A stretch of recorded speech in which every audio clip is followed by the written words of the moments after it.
little bit further. Now all of a sudden you have Zeratul, you get the slow from Falstad, and you got Zagara, and that is a potential pick option with this draft that they have.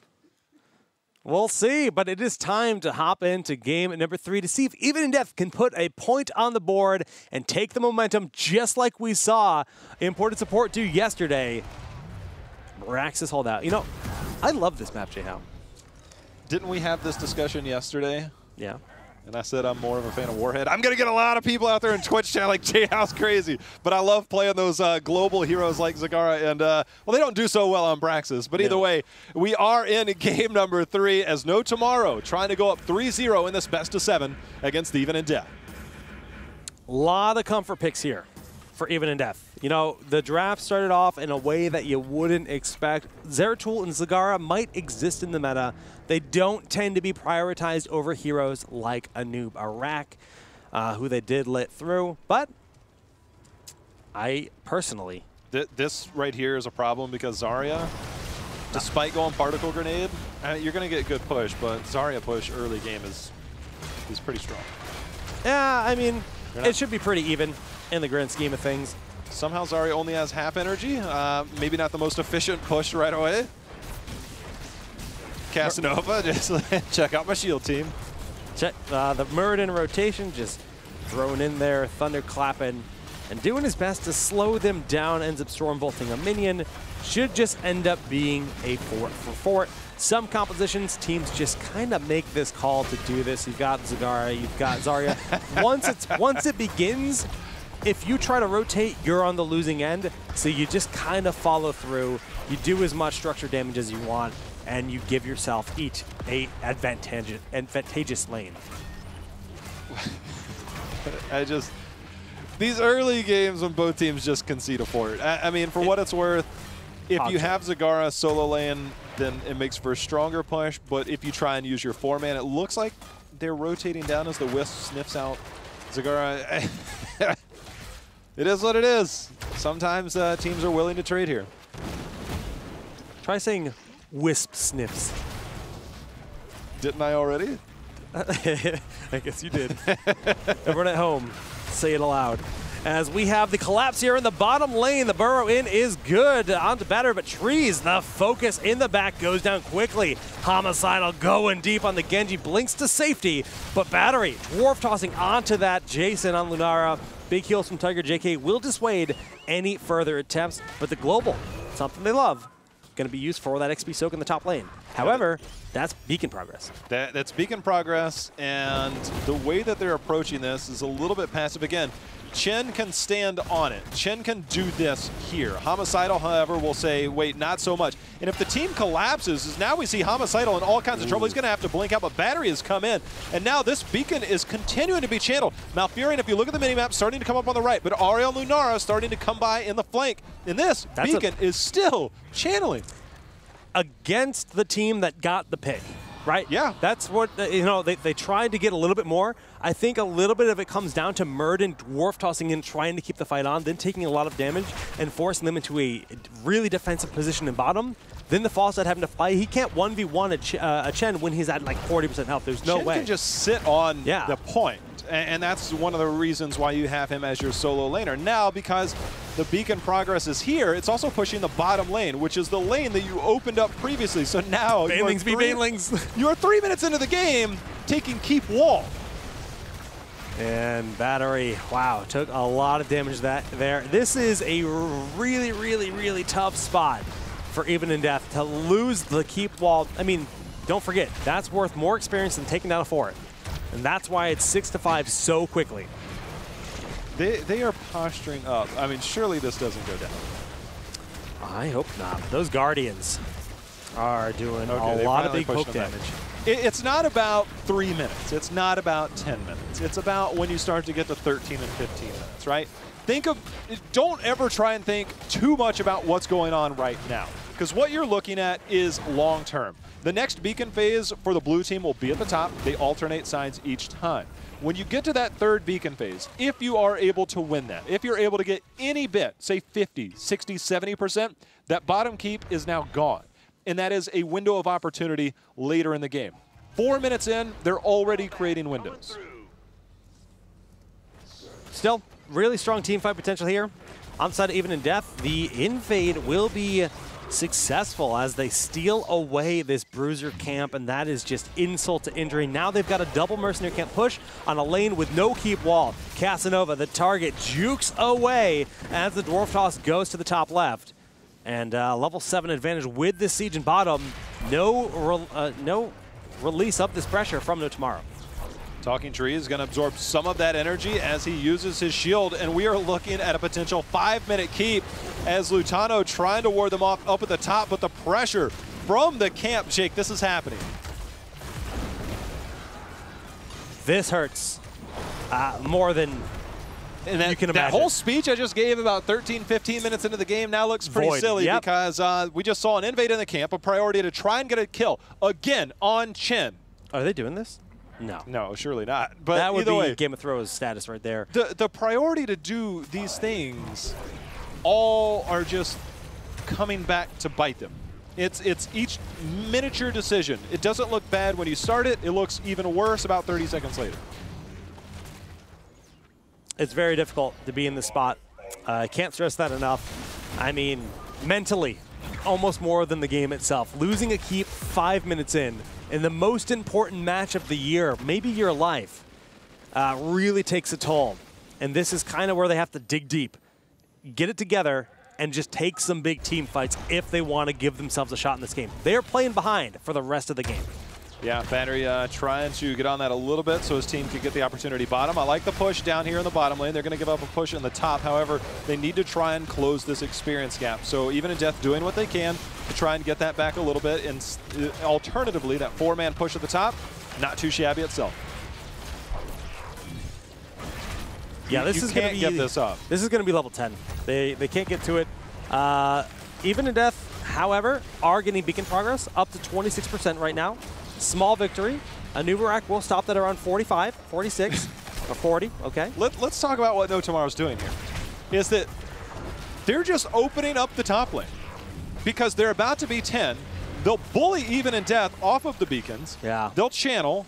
Once they have 10, they now have a full 100% Zerg wave pushing straight to the top keep. And there's already mercenaries up there that are getting dangerously close to that keep wall.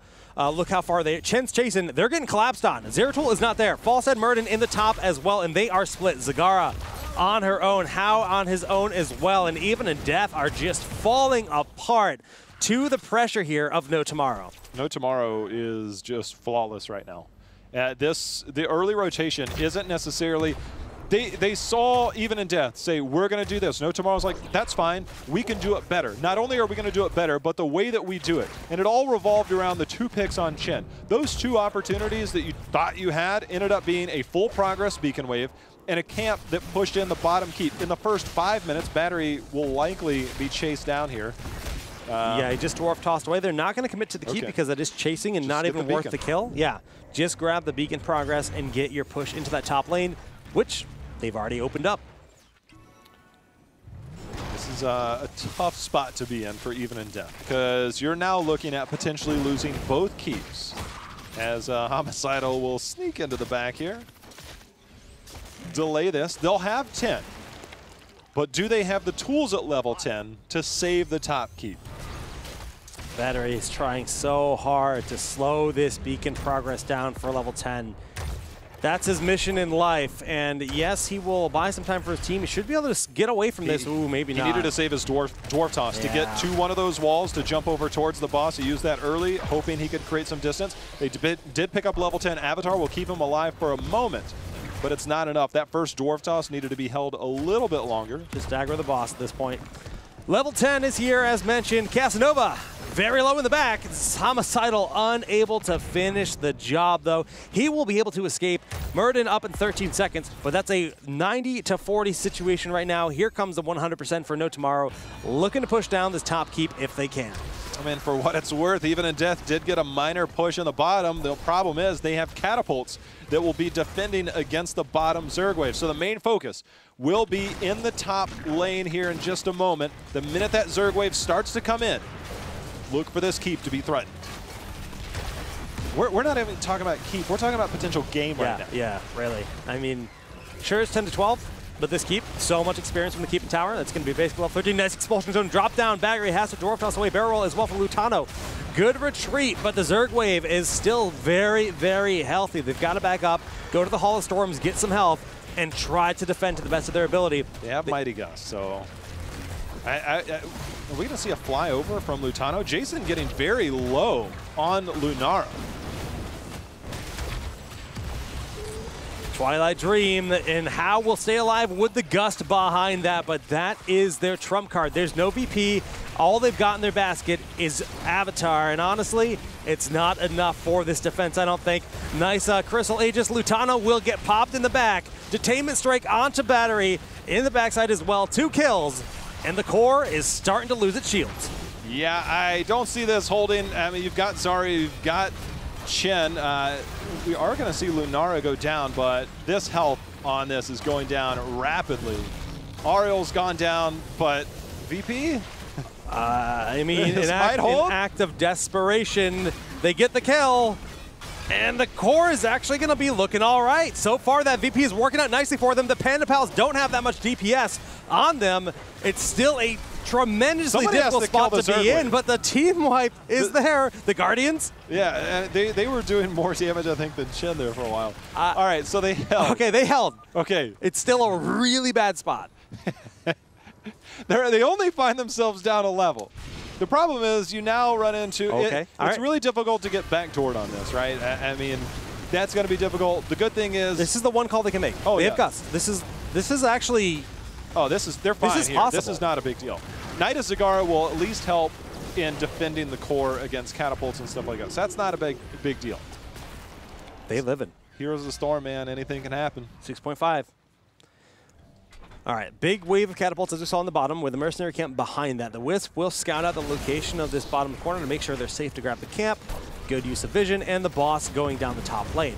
Now, trying to escort the boss is a really risky call, but I'd almost have to take a risk. I almost wish they were going with the boss here. Like, they grabbed it. What does it do? Buy them space. Space isn't what you need. You need a team fight. You need to end now. I think what they're trying to do, at least momentarily, the camp will help deal with the pressure in the bottom and getting the lanes pushed back to about midway near that beacon point, because the beacons will spawn here in just a moment. But you now have some semblance of control so that if it's pushed out to the beacon, you can now just casually walk over. If you have to walk backwards towards your base to clear those catapults, you now have a disadvantage on the beacon. If you can fight near the beacon, it's a lot easier to contest that. That's basically what they're looking at right now. Backdoor, party bush. I mean, they have decent creep spread, but not that far out. And they have no idea where their current position is.